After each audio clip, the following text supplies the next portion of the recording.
ข้อ5อยู่ระหว่างผ่ากลางและจุดหุ้ม A ห่างจากกัน D เท่ากับ2 เมตร เพิ่นวาง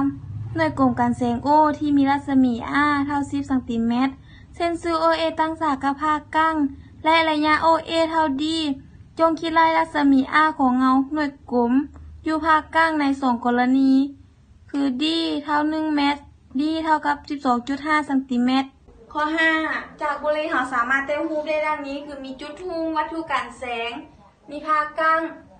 A กระจายแสงเส้นวัตถุกันแสงที่มีรัศมี R 10 ซน.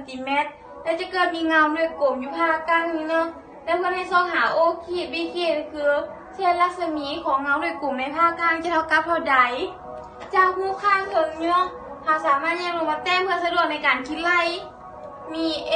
B O แล้วก็ A B ขีด O ขีดเราจะซองหาเส้นนี้นะจะเท่ากับเท่าใดอิงตามหลักเกณฑ์ตาแรกอัตราส่วนหุ้มน้อยหารให้อัตราส่วนหุ้มใหญ่ AO หารให้ AO ขีดจะเท่ากับ BO หารให้ B ขีด O ขีดถอนเอา B ขีด O ขีดจะเท่ากับ BAO คูณ BO หารให้ AO จะเท่ากับ D คูณ R หารให้ D เขาจะมาสอบกรณีที่1 D เท่ากับ1 เมตรได้ B 1 ขีด O 1 ขีดจะเท่ากับ D คูณ R หารให้ D จะเท่ากับ2คูณ 0.1 หารให้1จะเท่ากับ 0.2 เมตรกรณีที่2 D เท่า 1.25 เมตร